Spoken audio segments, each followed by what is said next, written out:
Our next guest is a rock icon whose first release, Frampton Comes Alive, sold over 16 million copies. Please feel like we do and welcome Grammy winner, Mr. Peter Frampton.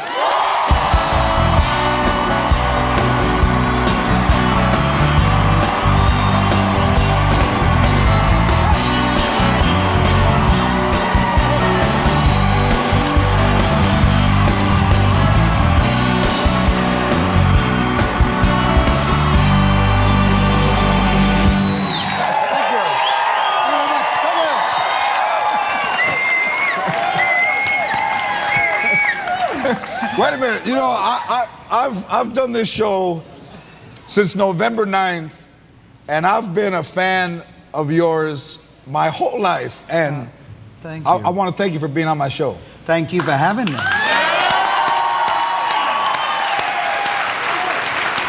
You know, it means a lot. It means a lot to me. So a lot of, very emotional, a lot of people are booked by their publicists and managers and handlers. You, Peter Frampton, are the first guest on Lopez Tonight to be booked by his dog. That's right. Well, it's serious. Rosie. That's Rosie. Explain to everybody how this all came about. Well, you have a very good friend that, through a friend of a friend, was Mary, yes, who was recommended to house sit and dog sit for us. And she said one day, you know, I think George would really, he's a big fan, he would really like to have you on, Peter, on the show. And so my wife called me up and said, hey, you know this? I said, yeah, like that'll happen. You know, it doesn't happen like that. So anyway, all of a sudden I'm getting an email saying that you've heard about this and you would like me to be on the show. So basically, usually you say you have to know someone in Hollywood, right? Now, I know you have to know the right dog. So. Yeah, very good. That's right. So, this wasn't your first release. Solo-wise, it was my fifth, yes. And then you decided to do a live album, and it took off, right? Yeah, well, I'd done one with a band called Humble Pie beforehand. And I decided to go solo just as that record was coming out, so I sort of missed out on the success being with that band. And I made, then I went solo and made 4 solo records. And by the time we released the 4th one, we went out on tour, and just the audience pitch was the same. It felt the same as when Humble Pie was just about to hit, you know. So I said, well, why don't we do everyone in the camp said, it's time for a live record. Let's do the same thing, see if it works. And it sort of worked. Yes. It was the biggest album of all time until what surpassed it? Oh, I don't know which was the first. It's probably Michael Jackson surpassed it, I think. Yeah. So, but good company, a couple white dudes. Yeah. But you've been a professional musician since you were 13. I have some pictures. Do you know how old you are in this picture? I think I'm about 9. That was my first good electric guitar. You got a little Justin Bieber way back then. You got a little Bieber haircut. No, that's my mother's bowl cut. Did your mom cut your hair? Yeah. Here you are with your first band. Check this picture out. That's me in the middle, if you didn't know. But that's, I was copying the Shadows lead guitarist, Hank Marvin, who was copying Buddy Holly. So I went to Woolworths and bought some horn-rimmed sunglasses and knocked the glass out so I looked like Buddy Holly. So. Nice.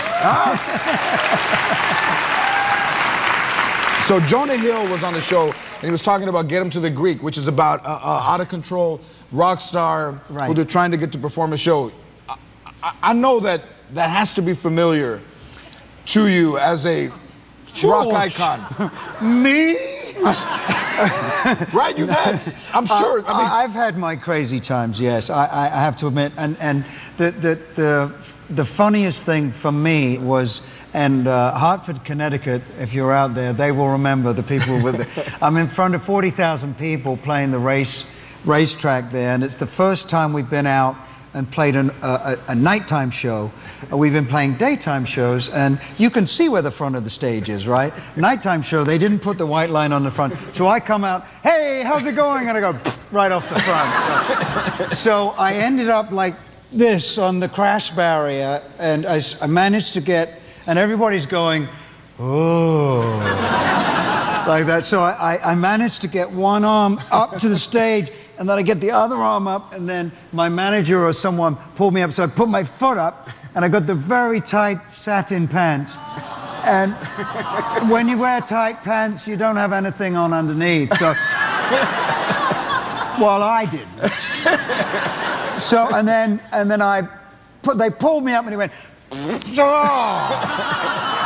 It split from front to back. So on the way up, the audience went, oh.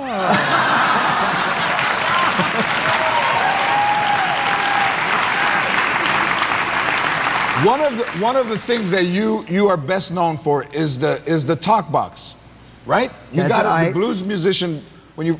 Well, I first heard Stevie Wonder use it, but the very first time I did it, I put it into a number called "Do You Feel Like I Do," and we did. Do people ask you to talk to them using the box? Some people have, yes, asked me to talk to them using... So what we thought we would do is record an outgoing message. Will you do that? Record an outgoing message so that our viewers can use it for their voicemail. Also, we'll put it on the LopezTonight.com site. Very good. Are you ready? We're gonna. Okay. All right. Let's go. All right. All right. Let's get this. Just because you're. All right. I'm gonna. Are you going to do it too? Yeah. All right. All right.